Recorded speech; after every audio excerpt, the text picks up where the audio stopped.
नमस्कार। क्या आपके साथ कभी ऐसा हुआ है कि आपके फोन का नेटवर्क बार बार चला जाता है?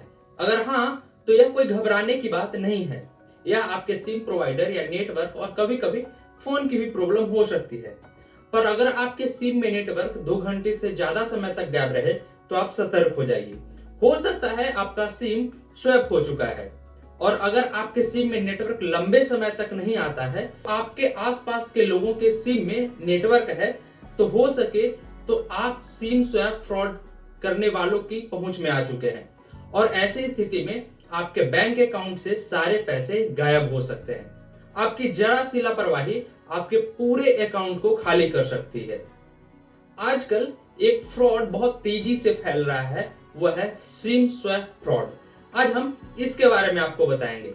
सिम स्वैप फ्रॉड एक ऐसा साइबर क्राइम है जिसमें ठग आपके मोबाइल नंबर के सिम कार्ड को अपने कब्जे में लेकर आपके बैंक अकाउंट तक पहुंच जाते हैं और वहां आपके बैंक अकाउंट से सारे पैसे वो खाली कर सकते हैं। यह एक नए तरह का साइबर क्राइम है। आपके पास बहुत सारे बेकार के मैसेज आते रहते होंगे, क्रेडिट कार्ड के, शॉपिंग कॉम्प्लेक्सेस के आउटलेट्स के मैसेज और भी कई तरह के स्टोर और एप्स के मैसेज आते रहते होंगे आपके पास। इन्हीं में से आपको कोई ऐसा भी मैसेज मिल सकता है जो आप किसी को शेयर कर दें तो आपके अकाउंट का पूरा पैसा चंद सेकंड में खाली हो जाएगा और अच्छे खासे समय तक आपको मालूम भी नहीं होगा कि आपके अकाउंट से आपकी रकम खाली हो चुकी है। मान लीजिए आप किसी भी कारण से अपना मोबाइल नंबर अपने सिम कार्ड प्रोवाइडर को बदलवाना चाहते हैं।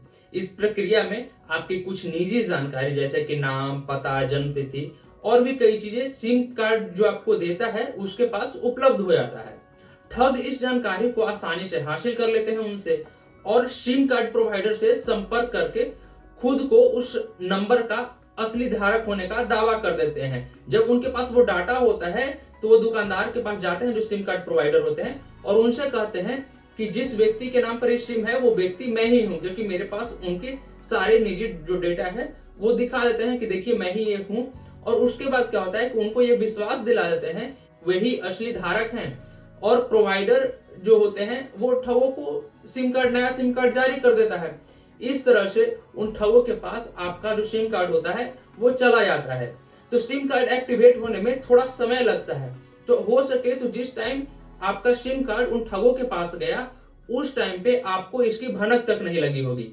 पर जैसे ही एक समय के बाद आपके पास जो सिम है वो सिम धीरे धीरे बंद हो जाता है और जो नया वाला सिम है जो एक ठग के पास गया है वो सिम चालू हो जाती है।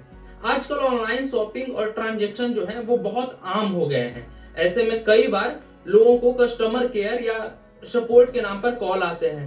ठग इन्हीं कॉलों में से रहते हैं और वो उन्हें लुभाते हैं कि आपको ये चीज मिलेगा, वो चीज मिलेगा और इसी वजह से इस तरह से करके वो उनके व्यक्तिगत जानकारी को ले लेते हैं, जैसे कि नाम हो गया, आपका नाम क्या है, पता, जन्म तिथि, पैन कार्ड नंबर और बैंक अकाउंट के भी कुछ जो डिटेल्स जो उन्हें पैन कार्ड से रिलेटेड होते हैं वो इकट्ठा कर लेते हैं।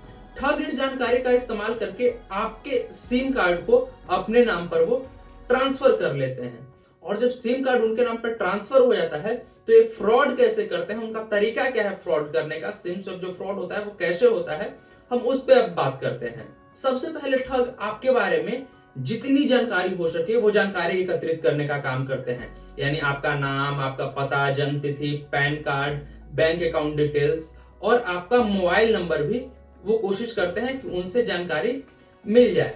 जब आपका मोबाइल नंबर उनसे मिल जाता है तो सिम कार्ड जो उसके बाद जो ठग दूसरा काम करते हैं वो आपके जो सिम कार्ड प्रोवाइडर होते हैं, जो भी सिम कार्ड आपके पास अगर एयरटेल का सिम है तो एयरटेल का या जियो का या जिसका भी सिम है, तो वो क्या करते हैं कि इसके बाद वो सिम कार्ड प्रोवाइडर से संपर्क करते हैं और एक बार ठगों के पास जब पर्याप्त जानकारी हो जाता है तो वो सिम कार्ड प्रोवाइडर के पास पहुंचते हैं और खुद को कहते हैं कि मैं ही जो जिसका ये सिम है वो व्यक्ति मैं ही हूं और उसके बाद क्या करते हैं कि उनसे जानकारी लेते हैं और उसके बाद फिर सिम भी धीरे धीरे अपने नाम पे ले लेते हैं। वो इस तरह से कि वो सबूत के तौर पे आपका आधार कार्ड नंबर पेश कर देंगे, आपका पैन कार्ड नंबर पेश कर देंगे और उसके बाद क्या होता है कि ठग होते हैं जो भी ये फ्रॉड करने वाले हैं, तो उसके बाद क्या करते हैं कि सिम कार्ड प्रोवाइडर को वो विश्वास धीरे धीरे दिलाने में वो सफल हो जाते हैं कमोबेश, क्योंकि उनके पास आपका निजी डेटा होता है, नाम होता है, आधार कार्ड होता है, पैन कार्ड होता है। इस तरह से कई डेटाएं होती है,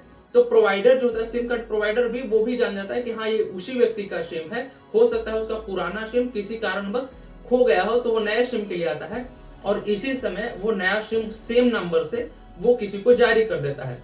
इसमें आपका जो सिम है, आपके फोन नंबर में जो सिम है, वो धीरे धीरे बंद होने लगता है और उसके बाद उसके पास जब सिम चला जाता है, तो उसके बाद सिम जब उसके पास चला गया, तो वो किसी भी फोन में लगा के जब वो चालू होता है, तो उससे आसानी से वो बारी बारी करके आपके बैंक अकाउंट्स में लॉगिन कर सकते हैं। बहुत सारी यूपीआई आईडी है, उससे लॉगिन कर सकते हैं और उसके बाद आपके अकाउंट से बहुत आसानी से वो पैसे निकाल ले सकते हैं। साथ में आपके क्रेडिट कार्ड है, उस नंबर से लॉगिन, तो उससे भी खरीदारी किसी न किसी रूप में आपसे गलत तरीके से ओटीपी लेकर होकर वो खरीदारी बहुत आसानी तरीके से कर सकते हैं।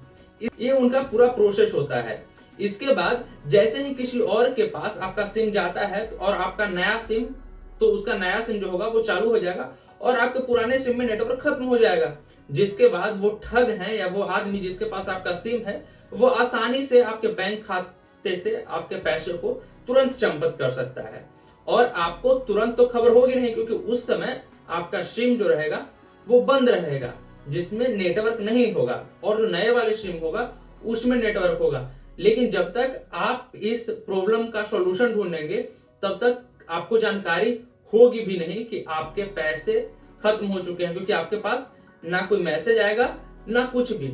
इसी से संबंधित एक और है कि एक रिपोर्ट आई थी कोविड-19 से जुड़ा, एक रिपोर्ट आया कि कोविड-19 में करोड़ों भारतीय यूजर्स का जो डेटा है वो एक डेटा डार्क वेब पर लिस्ट कर दिया गया है। एक हैकर ने बताया है कि 81.5 करोड़ भारतीय यूजर्स का डेटा का एड पोस्ट किया गया है। इसमें यूजर्स का नाम, date of birth, phone number और आधार समेत जो निजी जानकारियां हैं वो सारे वहां पे मौजूद हैं। तो आप समझ सकते हैं कि अगर आपका निजी डेटा किसी के हाथ लग सकता है, तो सिम स्वैप फ्रॉड होने का संभावना सबसे ज्यादा बढ़ जाता है और उसके और भी कई तरह के जो साइबर क्राइम है, साइबर फ्रॉड है, वो आपके साथ हो सकते हैं। तो इससे आप कैसे बच सकते हैं? इससे बचने के कुछ उपाय हैं जो आप कदम आप चाहें तो उठा सकते हैं। अगर आप चाहते हैं कि आप सिम स्वैप फ्रॉड से आप बचें, तो उसके लिए सबसे पहला जो है कि आपका जो व्यक्तिगत निजी डेटा है या व्यक्तिगत जानकारी है वो किसी को नहीं दे। अपनी व्यक्तिगत जानकारी की मतलब सुरक्षा का मतलब है कि आप अपना डेटा पूरी तरह से सुरक्षित रहे। आपका फोन नंबर हो गया, जन्म तिथि हो गया, आपका पता हो गया, आप जहां पे रहते हैं आपका घर हो गया, तो इस तरह के डाटा आप किसी को शेयर ना करें।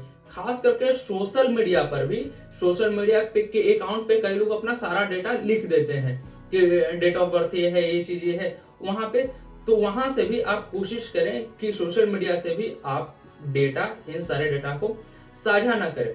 दूसरा जो इससे बचने का जो सबसे अच्छा ऑप्शन है वो है कि मजबूत पासवर्ड लगाना। जैसे जब आप सिम खरीदते हैं, अपने सिम कार्ड जब आप खरीदने जाते हैं, आपका कोई भी एक सिम होगा, तो आप खरीदने जाते हैं तो आपसे नंबर पूछा जाता है कि आप एक अपना दूसरा सिम का नंबर दीजिए ताकि उसका ऑथेंटिकेशन कोड जो है वो उस सिम पे जाए। तो आपको हमेशा कोशिश करना है कि आप हमेशा उस ऑथेंटिकेशन कोड को जरूर उसमें पासवर्ड डालकर रखें, और जब भी आपका सिम भुलाए या जब भी आपका सिम फिर से एक्टिव हो, तो आपको एक वो कोड जरूर मांगे कि आपके जो आपने जो अल्टरनेट नंबर दिया था उस पे जो कोड गया है वो कोड आप साझा करें, तभी वो आपका जो फोन होगा वो चालू होगा। इसे हम सिंपल सा कह सकते हैं कि ये 2 फैक्टर ऑथेंटिकेशन है। तो जब भी आप कोई नया सिम लेते हैं तो 2 फैक्टर ऑथेंटिकेशन आप जरूर रखिए। इससे क्या होता है कि जब आप 2 फैक्टर ऑथेंटिकेशन रखेंगे तो आपका सिम अगर खो भी जाता है, कहीं किसी को दूसरे जगह अगर सिम कोई प्राप्त भी करना चाहेगा, तो कम से कम आपके पास एक ओटीपी वेरिफिकेशन के लिए जरूर आ जाएगा। तो ये सारे कई नियम हैं जिनसे आप सिम स्वैप फ्रॉड से आप बच सकते हैं।